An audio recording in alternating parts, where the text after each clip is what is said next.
The chair of the House GOP conference, Elise Stefanik, appeared on Fox News to complain about, I guess, a recent action, not even an action, a consideration of an action by the U.S. Department of Agriculture, so under the Biden administration, that is considering trying to phase out of school cafeterias flavored milk because of the high levels of sugar, obviously. So chocolate milk, for example. And it's just being considered. And as you know, anything like this will be jumped onto by Fox News, by Republicans to have some sort of freak out. Now, normally, such as the gas stoves thing, it's actually not even happening. It's not going to happen. And so it's strange that they're freaking out about it. But here, it could actually happen. And it's something that I would support. Why do we need these massively sugar-packed drinks in school cafeterias where kids are having their taste buds and their tendencies toward different types of food kind of molded? And we're going to say here, the drink you should be drinking along with your lunch is chocolate milk or strawberry milk. Why would that be necessary? I don't know. But at least Stefanik, because Biden is somewhere associated with this thing that's being considered, she's ready to bravely speak out against it. This is a rallying cry of the far left. And I will tell you, Sandra, it's... Okay, sorry. We'll watch the rest of the clip.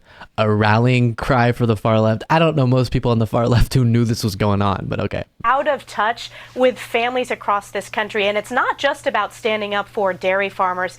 It's standing up for kids' nutrition. You know, I'm a young mom. My son Sam loves whole milk. And I'll tell you, we need to make sure that our kids get nutritional dairy products. And oftentimes that comes in the form of flavored milk. That comes in the form of whole milk. Otherwise, they often don't get the dairy products that they need to meet their full nutritional value. And families are the ones that should be making this decision, not big government. And this is another issue where Mayor Adams wanted to ban whole and flavored milk in New York City. I successfully pushed back and we won that fight. He had to put a pause on that. But as we see often, these far left radical ideas that start in New York City and New York State, they often eventually make their way to Washington. So we've seen the Biden administration attempt to ban whole milk and ban flavored milk. We passed the Whole Milk in Schools Act, which I would remind you is bipartisan. Both Republicans and Democrats on a committee on which I serve passed this out of committee, and we're looking forward to passing it on the floor. But it is important, Sandra. It's not just about the farmers. It's about families and kids' nutrition.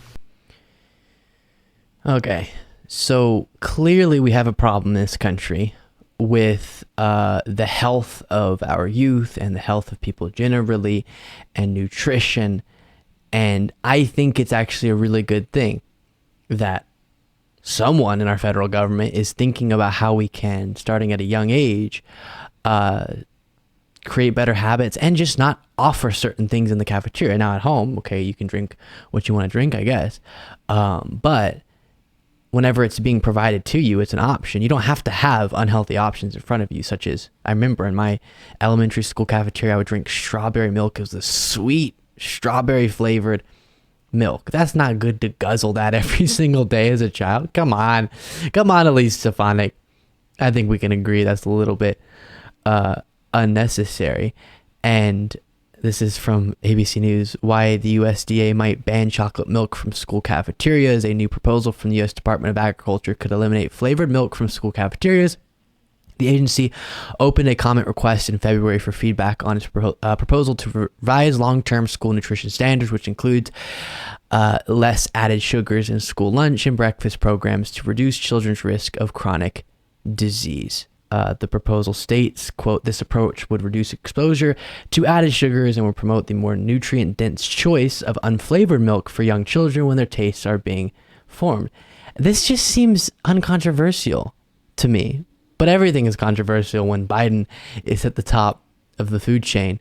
No pun intended there. Not even a good pun, but you get the point. Cafeterias, But as I've talked about in the past, you gotta dig up and find something to attack Biden on, because clearly they're having a really hard time with all the different accusations, all the different manufactured controversies, because otherwise maybe, God forbid, their voters would start thinking about policies that actually the Republican Party is on the wrong side of on a daily basis, and it deeply hurts their own lives. And if they think about that, Republicans would lose elections more. So instead, it has to be the Biden administration's coming for your grill and your steak. And now, actually, one of the rare accurate statements is possibly chocolate milk. Thank you so much for watching. If you want to be a part of what makes this show possible, plus get access to the full video version of the show hours before all the clips are able to be uploaded to the YouTube channel, plus get the bonus show on the weekends, you can do so by going to lukebeasleyshow.com/membership. That's lukebeasleyshow.com/membership, and there's a link in the description.